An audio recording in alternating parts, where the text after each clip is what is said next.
Welcome to the Infowars Nightly News. I'm your host, Melissa Melton. The date is Monday, September 10th, 2012, and here's a look at what we have coming up.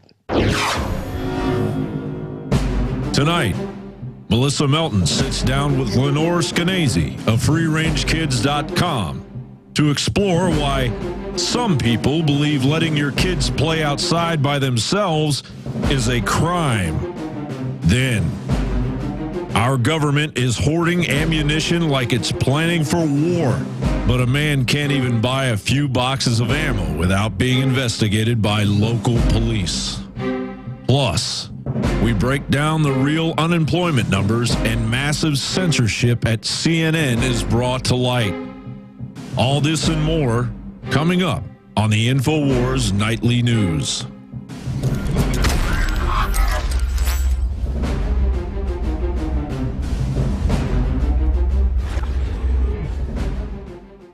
Our first story tonight, a man is being investigated by police for buying a couple of boxes of ammunition at his local gun shop. Apparently, Brian Loftus was purchasing a few boxes of ammunition when a concerned customer called the police and reported him to make sure he wasn't, quote, going to do something crazy.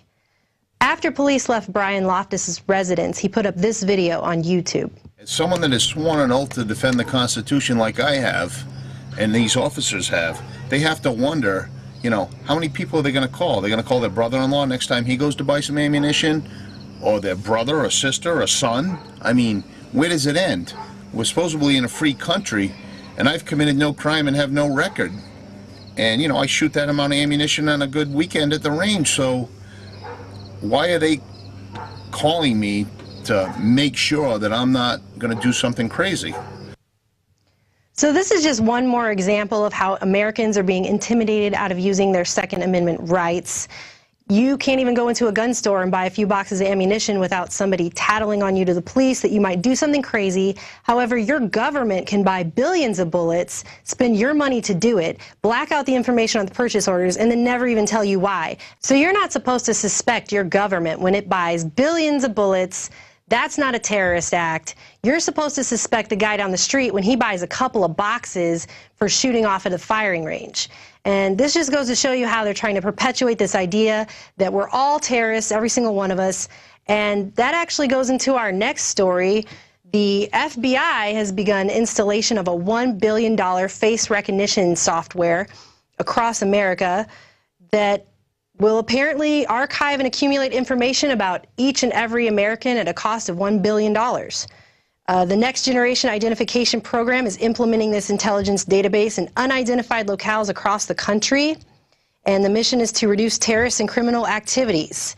And it says here that they are able to provide services to enhance interoperability between stakeholders at all levels of government, local, state, and federal, and international partners. So that sounds fun. And apparently this program will be in full swing in only 2 years when they plan to have 14 million photographs of people.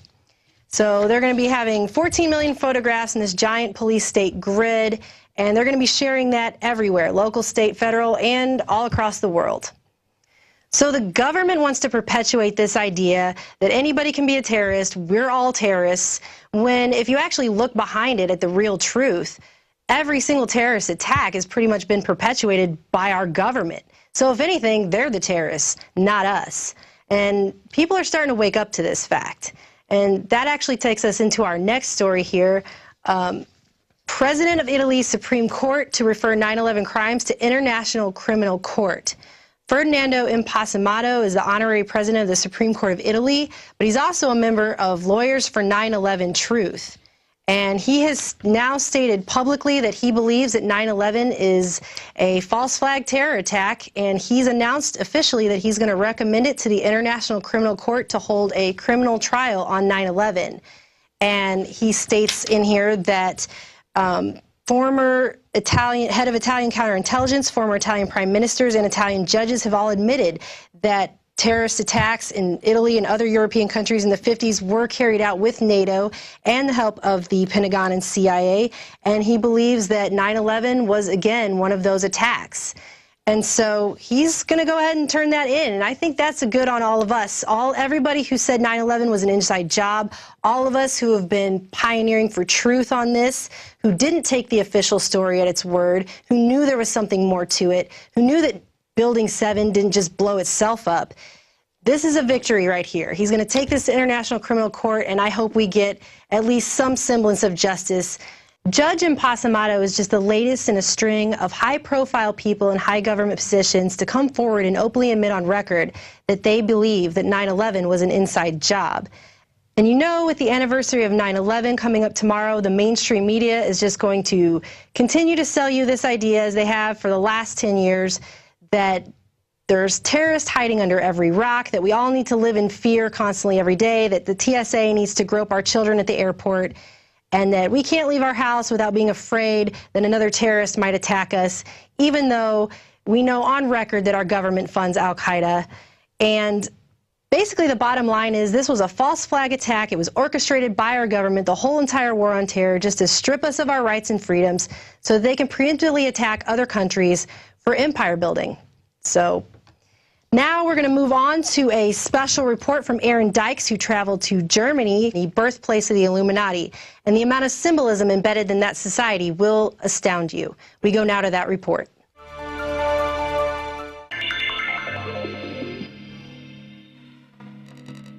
The Illuminati does exist. The secret society is so notorious that many have assumed it resides only in legend and myth. But it was in fact founded on May 1st, 1776 in the heart of Bavaria, Germany. Aaron Dykes here for Infowars.com in Bavaria, Germany, where in Ingolstadt in 1776, Professor Adam Weishaupt founded the Illuminati right here at this university. And we are, as a people, opposed to secret societies, to secret oaths, and to secret proceedings. For we are opposed around the world by a monolithic and ruthless conspiracy that relies primarily on infiltration instead of invasion, on subversion instead of election. We'd like to show the historic background of the original Illuminati. It was here in Ingolstadt 1776 when Adam Weishaupt founded the original Bavarian Illuminati, a secret order he founded here around the University of Ingolstadt. And in the beginning it was a pure opposition against the powerful Jesuits. They had a very strong, a very important role here at the Ingolstadt University. Of course, they were trying to keep the power for the church. They were trying to avoid the modern science. They didn't allow the modern science to be taught at the Ingolstadt University. The original documents of the Illuminati are preserved at the State Museum. Oh, look, er tote Maske von Johann Adam Weishaupt. It's the death mask. Adam Weishaupt's role in forming the Illuminati inside the city of Ingolstadt in Bavaria, Germany, cannot be disputed. We're overlooking a model of the old city of Ingolstadt. Professor Adam Weishaupt wanted to use his secret society to overthrow existing religions and all existing governments, especially monarchies. Instead, he wanted the learned men of universities, using the pagan values of the old system passed down from societies like Egypt and Babylon, to rule the world instead of the oppressive religious regimes and the oppressive monarchies that were in existence in Europe at the time. It was not through armies and force and numbers that Adam Weishaupt hoped to take over the existing governments and change them. Instead, he used his Illuminati secret society to infiltrate the existing structures of government and take them over from within. His attempt to create a new world order by deception and overthrow all existing governments and religions. Behind the scenes, powerful people like Mayor Amschel Rothschild were involved in founding the Bavarian Illuminati, while important titled and lettered men composed its membership. It claimed to work in secret only because it couldn't work out in the open. The Bavarian Illuminati used Freemasonry and other competing secret society lodges as an engine to conceal its inner membership and project its agenda into already powerful circles. Degrees of the Illuminati structure were adopted into many Masonic traditions, creating an effective venue for recruitment and control. Weishaupt himself took over key lodges in neighboring Munich and other parts of Bavaria, making the Lodge St. Theodore the de facto headquarters of the Illuminati. From that point, membership swelled and the group's allies spread across Europe. I'm standing in the old city of Munich, not far from where Adam Weishaupt's headquarters for the Illuminati was found. It was the Lodge Theodore, also known as the Lodge St. Theodore Albon Council. Now that lodge is nowhere to be found on the internet, although we know it's here somewhere in the old city. A lot of that old city was destroyed in World War II, but very suggestive is the church behind me that bears the all-seeing eye atop of it, the blazing emblem of the all-seeing eye with the triangle. By 1784, the Bavarian Illuminati had officially been exposed. The member list and the agenda had been found on a messenger killed when he was struck by lightning, and the monarchs in Bavaria had the list and shared it with other monarchs. The ruler of Bavaria, Karl Theodor, outlawed the secret society, banished Adam Weishaupt, and the other leaders scattered.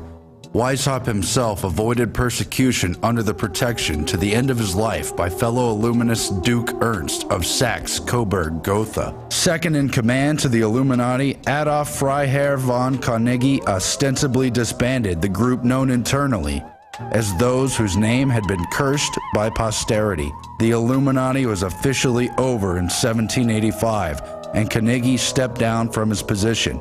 However, historians have conclusively found that von Carnegie simply revived the Illuminati under the guise of numerous reading societies, as Weishaupt had originally instructed. Weishaupt told his initiates, quote, "Conceal the very fact of our existence from the profane. If they discover us, conceal our real objective by profession of benevolence. If our real objective is perceived, pretend to disband and relinquish the whole thing, but assume another name and put forward new agents." This plan was carried out with precision. Top brass of the Illuminati, von Carnegie and Johann Joachim Christoph Bode, re-established the revolutionary organization under the guise of publishing houses that pushed for the printing of controversial Enlightenment literature, while operating behind the scenes via a clandestine inner circle that directed the agenda. These reading societies and publishing houses popped up across Europe and America. The German Union Publishing House operated on the Illuminati's home turf, while the Cercle Social, based in Paris, played a critical role in the French Revolution. Their work in France was to be the beginning of a global revolution to take over the entire world. The original Bavarian Illuminati went underground and faded from existence. But the true legacy of the Illuminati continues. It was the embodiment of a working model for secret government, cleverly concealed within existing institutions and perpetuated by the lure of its secret mysteries and ambitious aims. But those occultic religious trappings were just a mask for the real model of infiltration and domination. The real Illuminati continued in other secret groups working under other names. At their core, they were nothing more than private intelligence agencies who carried out their agenda through the positions of power held by their elite membership, bonded. Isn't it amazing how if you even mention the Illuminati, people call you a conspiracy theorist, and yet there it is, the all-seeing eye embedded everywhere in everything all the time. It's all around us. It's pretty interesting stuff. We now take you to David Ortiz, who's going to talk a little bit about the real unemployment numbers and how politicians even have started hoarding gold. Thank you, Melissa. Reporting for Infowars Nightly News, I'm David Ortiz. The unemployment numbers have dropped, but is the labor market really getting better? Recently, the U.S. Department of Labor announced that an estimated 96,000 jobs were created in the month of August, and that the unemployment rate dropped from 8.3% to 8.1%. While this news might come as good news for Obama supporters, it is important to note that the U.S. economy must create at least 130,000 jobs per month just to keep up with the number of new people who enter the job market each month. The unemployment numbers also dropped simply because an estimated 368,000 Americans quit looking for work. You see, the U.S. government does not consider you unemployed unless you receive unemployment benefits and tell them that you are continuously looking for work. Had these pool of people done that, this month's unemployment rate would have been 8.4%. According to numerous economists, if you were to also count the number of Americans that are out of work along with those that are working part-time, the number of unemployed Americans would be at least 15%. So obviously the economy is in grave condition, as Bernanke has said, and Obama supporters trying to encourage people that things are okay and that it's all in your imagination is just a flat-out lie. These poor labor stats also come on the heels of recent news that show job creation numbers for July and August had to be slashed by 20,000 for each of those months, at least 20,000 for each of those months. And while President Barack Obama is continuing to tout his economic record and tell the public that things are just dandy and fine, what are leaders in other countries doing? Well, simply investing in gold.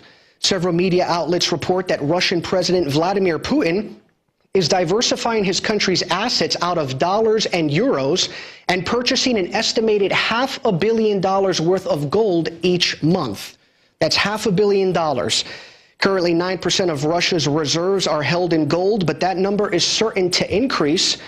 And Russia isn't the only country stockpiling gold, so is India and China, who recently purchased more gold than the entire holdings of the European Central Bank.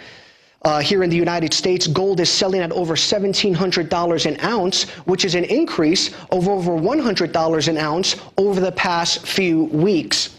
So regardless of what these economic projections tell you, the U.S. economy is in free fall and things are sadly in bad shape. And follow what our leaders do. They're purchasing gold, despite the fact that they continue to tell you to invest in Wall Street, and if you don't, you're naive. So let's talk a little bit about freedom here. From a man who created many jobs, he certainly was flawed, as we all are, but he did create jobs. Ronald Reagan said, "Freedom is never more than one generation away from extinction. We didn't pass it to our children in the bloodstream. It must be fought for, protected, and handed on for them to do the same." So we must continue fighting for freedom, and that also includes economic freedom. And now for more news, here is Jakari Jackson, who's going to talk to you a little bit about the corporate whore media. Thanks, David. Corporate whore media indeed. Prostitutes abound on the major networks, but not this young lady. This is Jakari Jackson reporting for the Infowars Nightly News. Headline: former reporter Amber Lyon exposes massive censorship at CNN. I'll give you a chance to let the shock sink in here. Now, let's give you a little background on this Amber Lyon story. She's a reporter for CNN, obviously. She goes over to Bavarian to report on the protesters being abused and sometimes killed over there. So she gets to Bavarian, she finds out all of her sources have either disappeared or gone missing, gone into hiding. So she gets there, she works the best she can, but she can't really get the story together. She does manage to contact a few protesters, but she's eventually, you know, I guess you would say black-bagged and disappeared by the military. But they say it's all well and good because they'll take her around and they take her to some real trendy places like malls and such to get footage. But she still managed to get, you know, a decent report. So she puts her report up on CNN. This documentary that she was making is a 1 hour, $100,000 documentary. It airs on CNN one time. It never airs on the CNN International channel, just airs on regular old CNN, and we get here in the States one time. And why would they do such a thing? Let's find out in the article. The Amber Lyon story is just the latest in a series of articles that expose the total Joseph Goebbels-like censorship rampant in the mainstream media today. Now, the article goes on to point out censorships such as the New York Times basically regurgitating whatever they're told by Big Brother, and also an NPR reporter walking out because of all the lies and fabrications. And, you know, there's a lot of that going on, but thank you, big corporate media, because you're driving more people to, you know, organizations such as Infowars.com. And speaking of CNN, back in March, I believe it was, our very own Paul Joseph Watson did a story about Syrian Danny. Some of you guys may remember this guy. He's, you know, obviously CNN's correspondent over there in Syria, and he's supposed to be their hard-time war correspondent. Ooh, I'm in a battle zone kind of guy. But you'll see in this clip that we're about to show you, he's basically fabricating a war zone. He has some of his friends over on the side popping firecrackers or whatever they're doing, trying to simulate a war zone. So let's take a look at that now. طلع كاميرا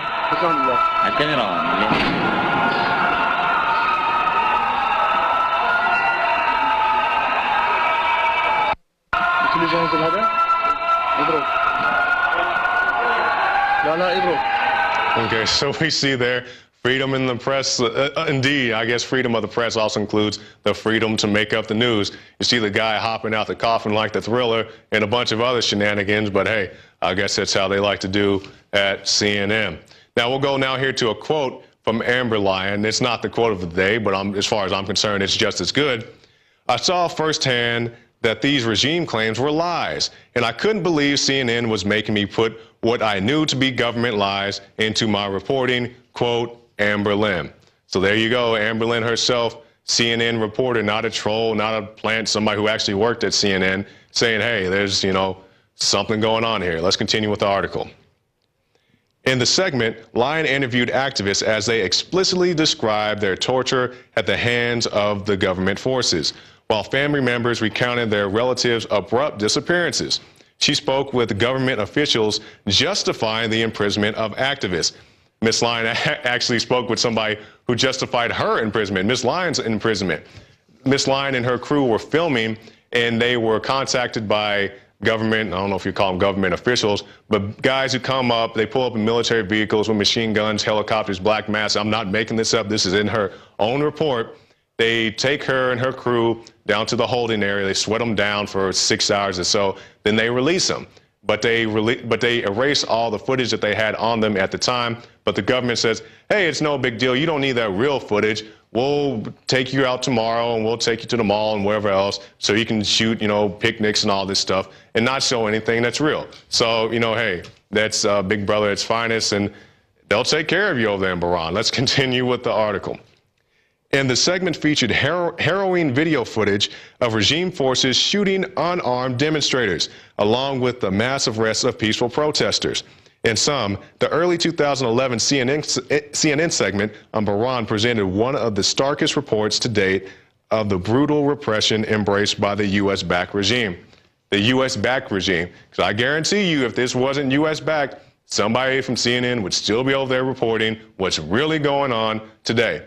So we salute you, Amber Lyon, here from the Infowars crew. You are not a prostitute, like many other people at CNN. So we salute you, and we hope to see more from you in the very near future. God bless you. And if you'd like to see more about Amber Lyon and her trials and tribulations, you can check out this report from The Guardian. Why didn't CNN's international arm air its own documentary about Bahrain's Arab Spring repression? That's a very good question, Mr. Greenwald. And if you'd like to know more, check out The Guardian. All right. Next story. Bombshell. 18 people died of the flu, not 36,000 as claimed by the CDC. Now, this is a very interesting story to me because it wasn't that long ago, probably about a month or so ago, I reported on the cookbook numbers of the swine flu and bird flu epidemics, if you can call it an epidemic. But now it seems that even less people are affected by the flu than I originally thought. So, hey, we learned stuff here, too. Let's take a look at the article. The flu season is approaching, and of course we will see the Centers for Disease Control urge all parents to act like good little robots and have their whole family jabbed with flu shots. So there you go. You get ready. They're going to push it at the schools. If you want to go to school, if you want to play on the basketball team or whatever else, you're going to have this flu shot. That is a lie. You do have waivers. So make sure parents look into that. And even if you really are concerned, if you're on the fence, you don't know whether not to get your kids vaccinated or not, read the inserts. Read up on, what this H1N1 or whatever they're trying to push now will do to your child, what it will do to you. So read up on it, be educated, and make an informed decision as a parent. We'll continue. Now, Peter Dashi, a graduate from MIT, he studied anthropology and science, and this is what he found in his study. Influenza and pneumonia took about 62,000 lives in 2001, 257 the flu, and in only 18 cases was the flu virus positively identified. So there's a lot of speculation about flu, but Mr. Dashi found that only 18 cases could you positively pin it down to the flu. We'll continue. Dashi goes on to mention a 2004 flu vaccine summit held by the CDC and American Medical Association. One of the important speakers at this conference, Glenn Nowak, lectured about generating interest and demand for the flu vaccine. a very interesting tidbit about Mr. Nowak. Among other degrees, he also has a degree in advertising. So he's putting it to good use here. We'll continue in the article. Nowak said, this demand occurs when medical experts and public health authorities state concern and alarm and predict dire outcomes and urge influenza vaccinations. There should be continued reports that influenza is causing severe illness and or affecting lots of people, helping foster the perception that many people are susceptible to the bad cases of influenza. So there you go, a marketing guy pushing in his product on you, his product being the flu vaccination. Wow, CDC, you guys have been busy little bees. On a side note, well, I guess it's not really a side note because it also concerns the CDC. Mike Adams did a report this past weekend where he talked about how the CDC is trying to prepare people, of all things, a zombie invasion or attack or whatever you call it. This is not a joke. This is a very real report that Mike Adams did this past weekend. Now, to their credit, the CDC did have a decent job of trying to prepare people for, the supposed zombie attack. They say, hey, stock up on batteries and food and water and clean clothes and all this stuff. But the big oversight that Mike Adams points out is they don't give you any tips on how to prepare yourself as far as protection-wise. Now, if you read the article, Mike Adams says his preferred method of protection is a Borelli 12-gauge shotgun, which, hey, that works for me as well. But, hey, a shotgun may not be for you. I'm not one of those people telling you to go out and buy guns. If you're afraid you're going to shoot yourself or somebody else, don't go buy a gun. Don't go buy a gun because your neighbor got their house broken into. What's going to happen is the pizza man's going to knock on the wrong door and you're going to shoot him in the face. So don't do that. But have something to protect yourself. Don't wait for the National Guard or somebody to come rescue you. Protection for you may be a baseball bat, it may be a can of mace. A can of mace isn't going to stop a zombie. Could be a strategically placed butcher knife. Whatever works for you, go get that. And I'm ranting and rambling, and we have to go to break. So we'll go to break, and we'll come back with Melissa Melton and her interview with Lenore Skenazy, editor of FreeRangekids.com. And stop by PrisonPlanet.tv, get yourself a membership, or stop by the InfoWarsShop.com. Plenty of great products. We have books, DVDs, hats. We're even working on some jerseys right now, so stay tuned for that. And this is Jakari Jackson for the Infowars Nightly News. Stay tuned.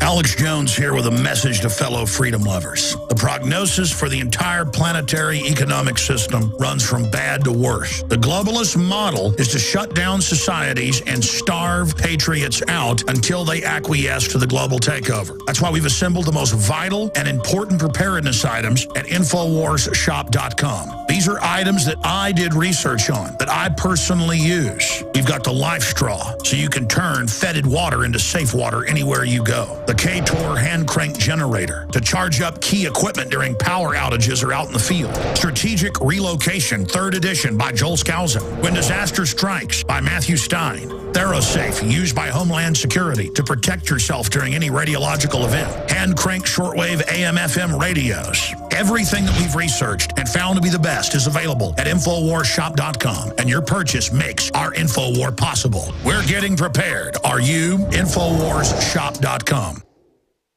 Sick of the globalist eugenicist control freaks adding poison to your water and laughing as you get sick and die? Start purifying your water with ProPure. My friends, I've done a lot of research, and the best gravity filter out there, bar none, is ProPure, and it's available discounted at Infowars.com. Its filters are silver impregnated to prevent bacterial growth. There's no priming required. It's NSF 42 certified. Optional fluoride filters can reduce fluoride up to 95%. Easy to set up and use. Doesn't require electricity. Purify water from lakes, streams, ponds, and wells. This filter system leaves in beneficial minerals, which is key. Save money by not buying bottled water and avoid BPA that leaches from the plastic. ProPure is the best gravity-fed filter out there. It's what my family uses. Infowars.com already has the lowest price on ProPure. But if you add the promo code WATER at checkout, you get an additional 10% off at Infowars.com. You can also call to order 888-253-3139.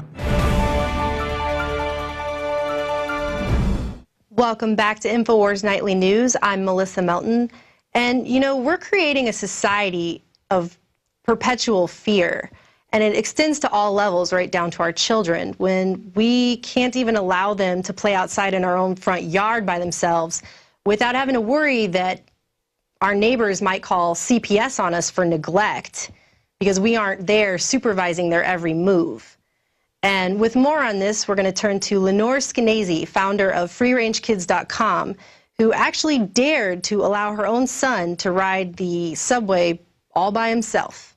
So, for starters, Lenore, why don't you tell us what prompted you to start FreeRangekids.com? I began it when I had let my 9-year-old ride the subway by himself.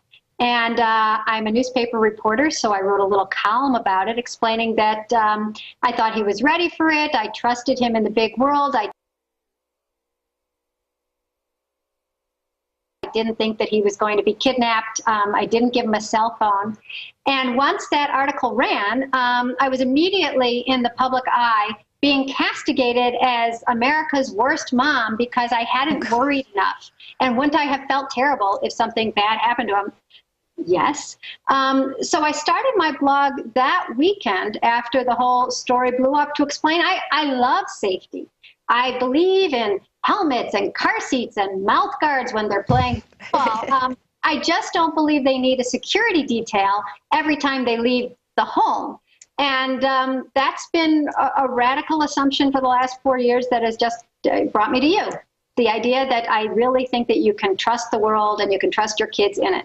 Well, yeah, exactly. I mean, with stranger danger, the statistics show that it was terribly harmful, actually, because most child abductions actually occur from someone the child knows, not from a stranger. It's very rare, actually.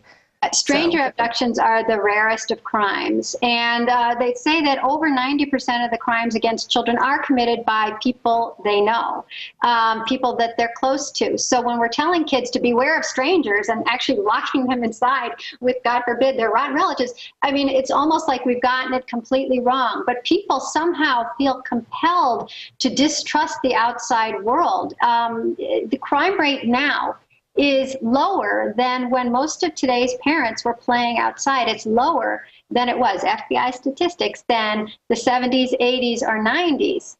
And so if your parents let you play outside, why wouldn't you let your kids play outside? It's this stranger danger thing that's almost been foisted upon us. And then it builds upon itself because then parents are afraid to let their children outside, and then... Oh, yes. You've got neighbors, right? You've got your neighbors calling the police on people for letting their kids play unattended in their own front yards, I read. So. Oh, my gosh, so many times. There's parents who have been called by the police. There was one guy who let his children play in a park. I think ages 9 and 6 or 10 and 6, something like that, for less than 2 hours. And he was picked up by the police and taken in as a negligent parent. I hear about people having this happen to them, I'd say at least once a week. And it's very disturbing because the reason they're called at all, the reason their neighbors don't, the reason the neighbors pick up the phone to report them is because it is so unusual to see a child outside. That in itself makes them think that, well, the child must have just wandered out there. The parents must have no idea. They must be high on drugs. Why would anybody let their child go? And then the minute the parents are swept into the Child Protective Services Department, well, then it's sort of Kafkaesque because it's you're saying, I don't think my children were in danger, versus perhaps somebody else who is a little more stranger danger oriented saying, well, you might not think so, but they were in danger. And then you say, like me, no, look at the crime statistics are down. And they say, are you kidding? Don't you watch Nancy Grace? Children are off the street every day. And so exactly. It's two perceptions of the world, and yours as the parent is discounted, and theirs as the authority has the authority. So they need to rely on the state. Well, what do you think this is maybe doing to our society, to have this perpetual state of fear we're raising these children in, to be afraid of everything all the time? I mean, you've got that in school, too, with the RFID tracking chips. And yes, so many different things are becoming normal now. I had one lady write to me about the way that she has to sign her children in and out of vacation Bible school. I don't know why she was writing to me here at the end of the summer, but she was. And she was saying that she has to go in now and she has to have the child with her, and she has to sign a form to get into the school, and they have to check the form against her license to make sure she's not forging her own signature. And then she has to be there in the presence of the guard while they put a sticker on the child, and then they have to take the child with the mom and deposit each child with the mom into each of the different rooms. And then get this, the older boys at the school, she has boys who are 12 and 15, are still not allowed to walk to the bathroom by themselves. By themselves. And anytime anybody goes to the bathroom, it can't be with just one adult, because of course that adult could rape them. So it has to be 2 adults, so they're each keeping track of the other one, not molesting or grooming the child as they go to the bathroom. But because her children are older, 12 and 15, when those boys get to the bathroom, if there's a younger kid in the bathroom, they're not allowed in. They're not allowed to go in it. Not allowed in. So can you imagine what this is doing to a boy's head? On the one hand, he's a baby who needs 2 adults walking him down the hall to the bathroom. I mean, I would be afraid. I would feel embarrassed. They know I got to go again. Is it number 1 or number 2? Nobody wants to be around people as they're going to the bathroom. But then the minute they get to the bathroom, they're suspected of being child molesters. I mean, I think that would do a number on my head. For sure. And I mean, and you even have in schools, it's almost contrary, because it's like they're going to create this fearful environment all the time. But then on the other hand, you've also got schools, whole districts where they've outlawed use of red pen on a piece of paper, because if we mark a kid with a red pen, it can damage them for life. I mean, it's ironic. It makes no sense. Oh, it's so true, because the idea behind all of these, actually, if you look, like, what's the bedrock? The bedrock is a disbelief in people, in society, and in our own kids. I mean, if you think that you have to walk your kid everywhere, walk them to school, you can't show them red ink, because that will force them to crumble. And if they walk to school, they would either get lost or they would get kidnapped. And once they're at school, you can't give them a 0, because that would cause their self-esteem to crumble. I mean, it's so interesting that all the things that every generation until now has been allowed and even expected to do, lose at a sport and not get a trophy, you know, exactly, get lost and find your way back home, do your own homework, make your own lunch, use a knife. There's a Cub Scout troop where the leader, the troop leader, showed the kids how to whittle. You know, this is a knife, this is a stick, this is how you whittle. And then he handed each child a potato peeler. Nice. Which you'd think would be so much harder. It would end up with a lot of scrapes. But the point is, we're not trusting our kids with any of the anything. Tools, literally or figuratively, of growing up. We're treating them like perpetual babies, always in danger. And then if you're a person who says, you know, I don't think my kid is in constant danger, I'm going to let him play. I'm going to let him play soccer in the street and get out of the street when a car comes. Well, you're the negligent parent. And then they wind up in a system that's even more dangerous for them, CPS. Right. And also, I mean, does CPS love my children more than me? I don't think so. I think parents are really good at gauging, like, I think my kid is ready to walk to school. I think my kid is ready to stay at home and babysit. There was a lady in, Montana, who had a 12-year-old child and 2 younger kids. And the 12-year-old wanted to go to the mall with her other 12-year-old friend. And the mom said, okay, but you have to take the little kids with you, because I'm not just sitting home with them today, or she had work to do or whatever. So the older kids who had taken babysitting classes and wanted to go to the mall took the children, who I think were 8, 7, and 3. 3-year-old was in a stroller. Well, while the 12-year-olds were taking a couple minutes to try on a couple of shirts at one of the department stores while the other 3 were waiting, some people behind the makeup counter thought, oh my God, those children are abandoned. And they called security, and security came, and by then the 12-year-olds were out, and they said, you've been negligent, and they called the children in, they called the mother, and they arrested the mom for sending the 12-year-olds to the mall, because the mom believed that the 12 would be supervisory enough and that the children would be safe enough, which was true. And I don't think that just because you've gone into a dressing room for a couple of minutes in a public place that somebody's going to come in and steal 3 children out from the makeup ladies, out from under the makeup lady's eyes. But that's the kind of mentality we have now. You go immediately, if you're in the, I feel like some people go immediately to the worst case scenario. It's what I call worst first thinking, coming up with the worst thing that could possibly happen first in your mind and proceeding as if it's likely to happen. So if it was likely that those 3 children were going to be kidnapped in broad daylight, 3 at a time, out from a public place, well, then I guess those girls were wrong to try on a shirt. But if you're like me and you say, what are the chances? Kidnapping of a stranger is very rare in a public place of 3 children with another 2 children nearby. Everybody can scream. Oh, yeah. There's clerks all around. It's not going to happen, but you're not allowed to think logically. You're supposed to be thinking of the worst thing first. And I think the reason we do get that to become our habit is because that's all you see on TV. You see Nancy Grace. You're inundated with it all the time.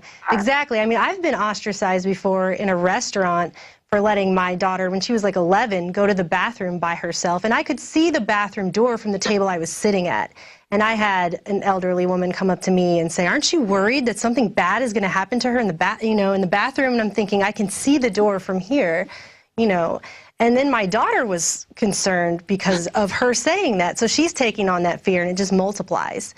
It does. And then the next time you're going to let her go, you're going to be thinking of 2 things. One is, oh, was that lady right? Because a seed has been planted. And 2, what if some lady like that calls the cops and says, this mother doesn't care? Or what if, you're at a mall. What if the mall cop comes and it's not Paul Blart? And he says, what are you doing letting them? I did a TV show called World's Worst Mom, which didn't end up airing in America. But I dealt with very, very worrisome parents, sort of the way the super nanny dealt with out-of-control kids. I dealt with out-of-control, fear-filled parents. And one of them wouldn't let her 13-year-old boy go to the bathroom by himself. Oh, wow. She dragged him into the ladies' room with her. And what I had You got to think what that's going to do to him instead. I mean, geez. The thing about these kids, there are parents who wouldn't let them walk to school past 6 houses or wouldn't let him go to the bathroom by himself. There was a mom who fed her 10-year-old because she didn't want him using a knife because he could hurt himself. And then besides, it's so much easier. Why don't I just feed you?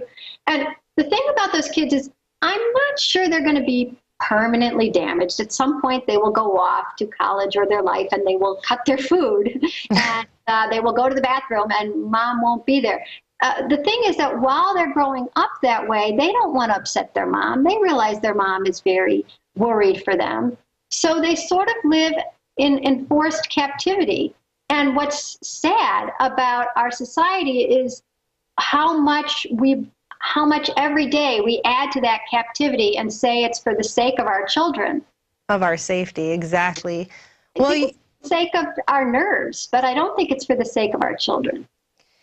Well, you had mentioned earlier you're involved in some controversy. Do you want to talk about that a little bit? So tomorrow I think I'll be in the newspapers because I'm starting a class on Wednesday here in New York City. Wednesday, September 12th. Feel free to come if you're around.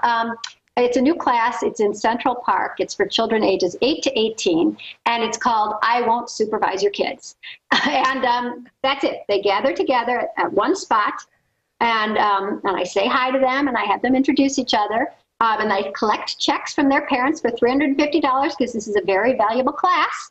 And I want people to realize it because what the kids then get is nobody else watching them. No parents, no coach, no teacher. They have to figure out what to do. They have to figure out a game to play. They have to decide the rules. They have to make the teams fair. And it's all these things that I know my kids are not even particularly good at. It's the work of childhood that we've taken away from them, again, in our fear, like, oh, they can't handle being by themselves. They might get common sense, though. They might grow up a little. They might make the teams fair. They might get a little socialization. They might have to wait their turn instead of me, the mom, saying, oh, take another, because I don't care if I ever get to bat. So I just keep giving them the pitches. Well, not with kids. Kids say, go to the back of the line. That was 3 strikes. Go to the back of the line. And when the kids say that, this is a chance for the kid who just struck out to either have a tantrum and be a total baby and no longer play, or pull himself together and play by the rules. And that's how kids get socialized. That's how they get mature. That's how they self-regulate. They have to internalize it some way, and the best way is through play and play with other kids. And that's something we've actually taken out of their lives and replaced with, Kumon and classes and ballet and soccer and Mandarin. And my kids have done a lot of those too. And some of them I think have been very valuable. Some absolutely not. But on a basic level. But on a basic level, they deserve some free time when they figure out who they are, what interests them, and how to be around other kids and how to organize their time, which is something we've taken away in our fear that if we leave them alone, they'll be kidnapped or bored or frustrated or, gosh, nobody's going to give them a trophy. Is there anything else you'd like to share with us today, Lenore? Just my plea, I think I'm speaking to the right audience here, to resist making helicopter parenting the law of the land. That's really the thing that disturbs me in terms of the legal aspect of free-range parenting. A lot of states have passed laws that don't allow you to let your kids wait in the car if you're going in to pick up the dry cleaning. Oh, yes. Or if you're going in just to get the pizza. And if that's all based on the wrong assumption that that's how children die. Actually, the sad fact of the matter is some children do die every year in cars because their parents forget them. And it's generally because they parked the car and they've gone to work and they forgot that the baby who is silent and asleep in the backwards facing car seat is there. But if you're going in just to get the dry cleaning, you're not going to spend the whole day. Oh, yeah, and those are lumped in all together, so. They're lumped in all together, and it's not making children any safer, but it is harassing parents, giving parents tickets, giving them, warnings. And just perpetuating that fear. Right, and when things like that become the law of the land, if you're considered negligent for letting your kids play on the sidewalk, play in your front lawn, go to the park by themselves, have a lemonade stand, that's a country that is not free for parents and is not free for kids. So if there's any way to actively fight the institutionalization of helicopter parenting, join me. Thanks for talking to us again, Lenore. I hope to talk to you again in the future. And that about wraps it up for tonight's edition of the Infowars Nightly News. If you like being able to receive unfiltered, uncensored information that the mainstream media won't be talking about, please don't hesitate to go to prisonplanet.tv, where you can sign up for a 15-day free trial, and one membership actually allows 6 people to log in. And remember, let your kids play outside, and we'll see you again tomorrow at 7 p.m. Central.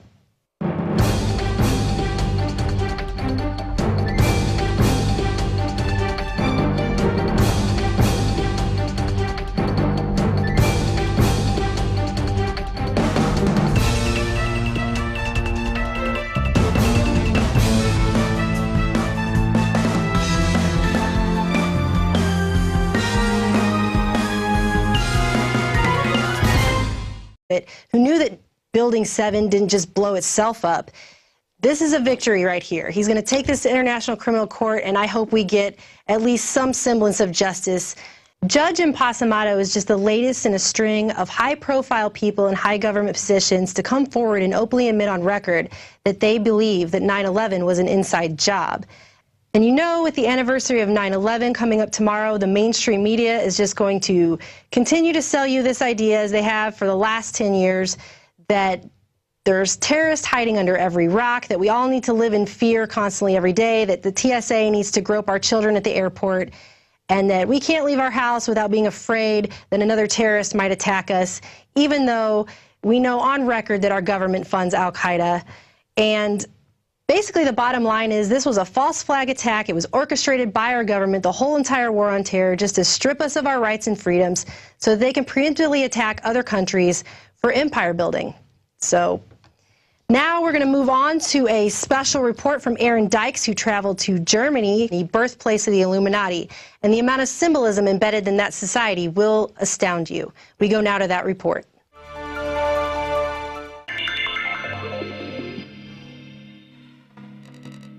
The Illuminati does exist. The secret society is so the government wants to perpetuate this idea that anybody can be a terrorist, we're all terrorists, when if you actually look behind it at the real truth, every single terrorist attack has pretty much been perpetuated by our government. So if anything, they're the terrorists, not us. And people are starting to wake up to this fact. And that actually takes us into our next story here. President of Italy's Supreme Court to refer 9/11 crimes to International Criminal Court. Ferdinando Impassamato is the honorary president of the Supreme Court of Italy, but he's also a member of Lawyers for 9/11 Truth. And he has now stated publicly that he believes that 9/11 is a false flag terror attack, and he's announced officially that he's going to recommend it to the International Criminal Court to hold a criminal trial on 9/11. And he states in here that former head of Italian counterintelligence, former Italian prime ministers, and Italian judges have all admitted that terrorist attacks in Italy and other European countries in the 50s were carried out with NATO and the help of the Pentagon and CIA. And he believes that 9/11 was, again, one of those attacks. And so he's going to go ahead and turn that in. And I think that's a good on all of us. Everybody who said 9/11 was an inside job, all of us who have been pioneering for truth on this, who didn't take the official story at its word, who knew there was something more to it. To light. All this and more coming up on the Infowars Nightly News.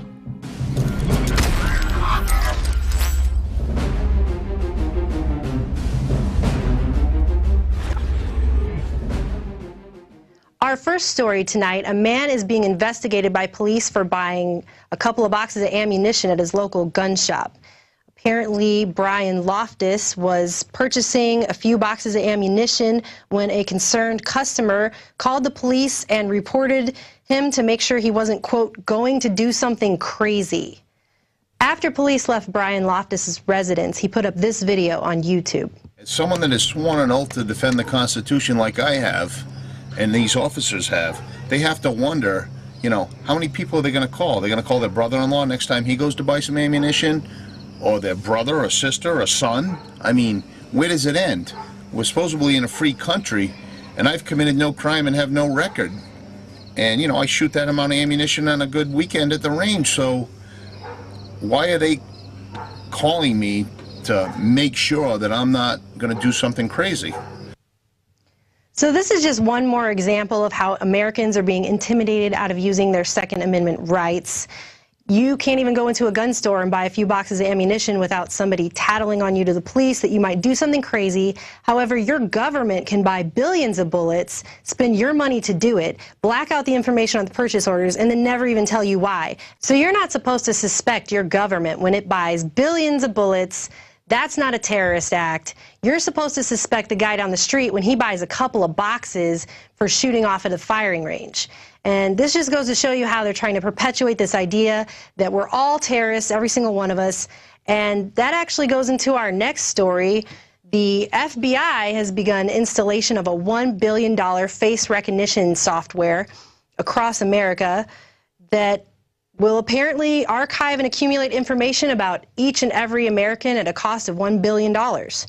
The Next Generation Identification Program is implementing this intelligence database in unidentified locales across the country, and the mission is to reduce terrorist and criminal activities. And it says here that they are able to provide services to enhance interoperability between stakeholders at all levels of government, local, state, and federal, and international partners. So that sounds fun. And apparently this program will be in full swing in only 2 years when they plan to have 14 million photographs of people. So they're going to be having 14 million photographs in this giant police state grid, and they're going to be sharing that everywhere, local, state, federal, and all across the world.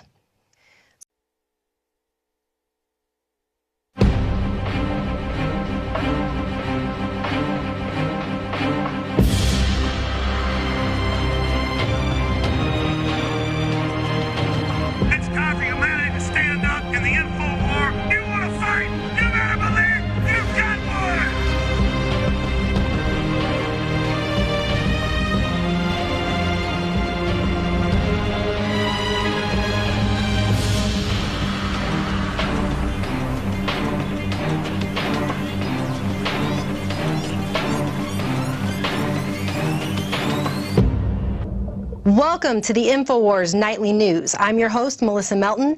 The date is Monday, September 10th, 2012, and here's a look at what we have coming up. Tonight, Melissa Melton sits down with Lenore Skenazy of FreeRangekids.com to explore why some people believe letting your kids play outside by themselves is a crime. Then, Our government is hoarding ammunition like it's planning for war. But a man can't even buy a few boxes of ammo without being investigated by local police. Plus, we break down the real unemployment numbers, and massive censorship at CNN is brought